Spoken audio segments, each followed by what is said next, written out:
There was no press release, no official exit, but across European capitals, something feels different.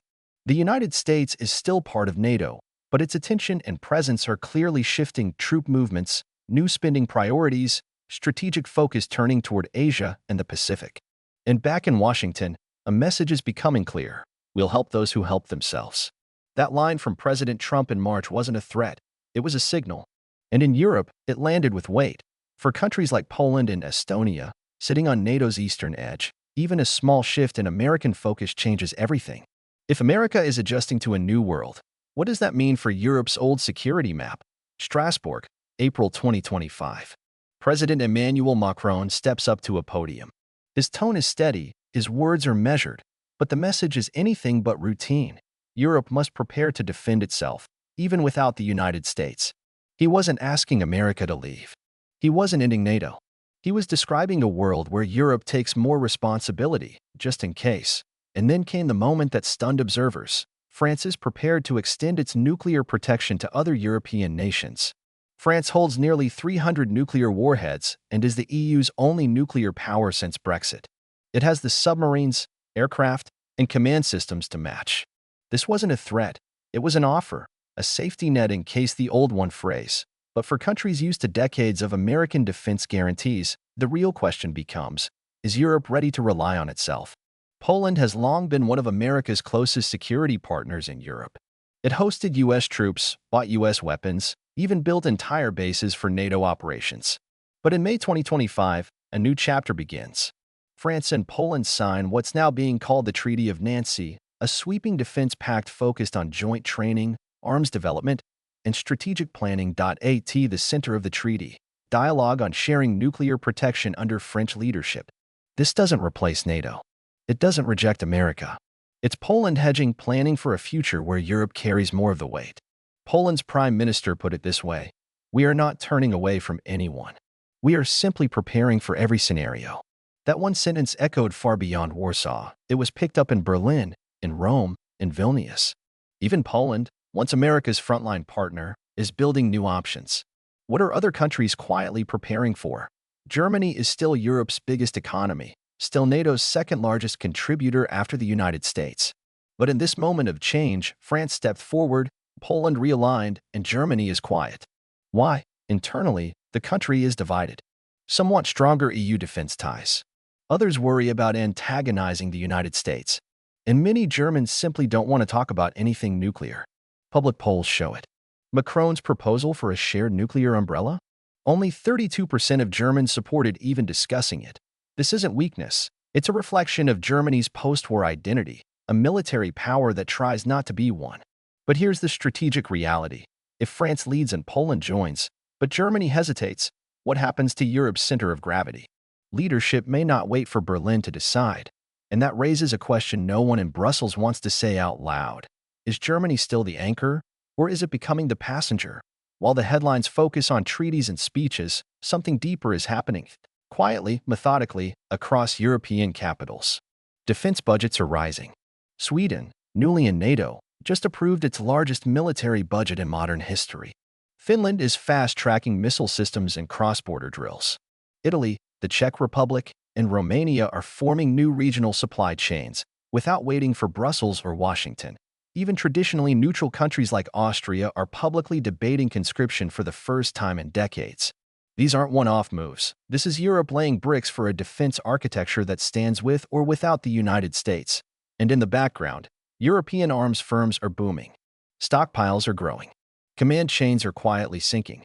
No one's calling it a replacement for NATO, but more and more leaders are calling it Plan B. Not because they want it, but because they might need it. While Europe debates defense, Moscow is already acting. In April and May, Russia conducted a wave of snap military exercises across its western border, from Kaliningrad to Belarus. It's not war, but it's not peaceful either. The message, loud and calculated: we see what you're doing, and we're ready. At the same time, Russia and China held joint naval drills in the Mediterranean. Russian officials warned that foreign-controlled nuclear deployments would cross a red line. None of this is new. But in this context, with France offering its nuclear shield, the tension feels sharper. Russia thrives in gray zones. It tests limits, not treaties. And that's exactly what worries NATO commanders.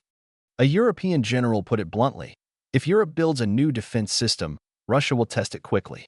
The shift isn't just about who protects Europe, it's about how fast others adapt to that change and what they're willing to test out on the surface. NATO remains united: 32 members, a shared defense clause, regular summits, and joint operations. But behind closed doors in Brussels, the pressure is building not because the alliance is collapsing, but because it's adapting to two very different realities: a Europe pushing for more self-reliance, and a United States facing global overstretch and political divides at home. Inside NATO, military planners speak in cautious tones. The U.S. remains committed, but the alliance must prepare for scenarios where European forces act first and faster. That's where it gets complicated. Some Eastern members, like the Baltics, still see U.S. presence as irreplaceable. Others, like France, argue that Europe must learn to act without asking first. This isn't rebellion, it's realignment. But NATO isn't built for split command structures, and if Europe builds too far outside it, the risk becomes fragmentation. As one anonymous defense official told the Financial Times, NATO doesn't break with gunfire, it breaks with confusion. To be clear, the U.S. hasn't walked away from NATO, but it's also not hiding its priorities. Indo-Pacific deterrence against China, domestic focus on rebuilding, immigration, and inflation. President Trump in his second term has doubled down on strategic clarity. Europe is strong. Asia is the challenge. Defense budgets reflect that: more warships to the Pacific, more partnerships with Japan, the Philippines, India, more focus on trade, security, and tech competition with Beijing. This isn't abandonment, it's triage. From Washington's view, Europe has the economy, the manpower, and the institutions to carry more weight.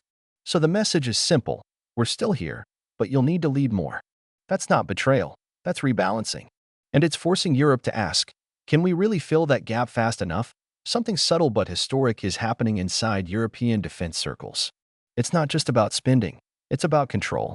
In recent months, talks have accelerated over a permanent European military command structure separate from NATO but interoperable. Think independent rapid response forces, joint procurement systems, EU-wide logistics, and intelligence coordination. The term being used is European strategic autonomy. It doesn't mean cutting ties with the U.S. It means not being caught unprepared if U.S. priorities shift or if political winds change fast, as they did after 2016. France, Italy, Spain, and even the Netherlands are backing the idea. Germany remains cautious but is no longer resisting. And here's why this matters. If this structure solidifies, it could be the first time since World War II that Europe holds full operational control over its own defense decisions without defaulting to NATO. That changes the psychology of the continent, from dependency to contingency. For some in Washington, that shift is quietly welcomed. One U.S. official told Politico, "We've asked them to step up for years. Now that they are, we just need to make sure we're not surprised by how far they go." While Europe recalibrates and the U.S. shifts focus to the Indo-Pacific, Asian powers are watching this realignment carefully. In Beijing, state-run outlets are already framing Europe's moves as evidence of declining U.S. global influence. China's strategy has always relied on exploiting distraction. If Washington is tied up reassuring Europe, its hand in Asia may weaken. That's why China is expanding drills with Russia, deepening ties with Pakistan and the Gulf, and increasing rare earth leverage over European firms. A Chinese general recently stated, "Every alliance has a breaking point. We will find out what NATO is." Meanwhile, in India, analysts are split. Some welcome a less U.S.-dominated world, allowing India to rise as a true third pole. Others worry that weakened Western coordination could embolden China.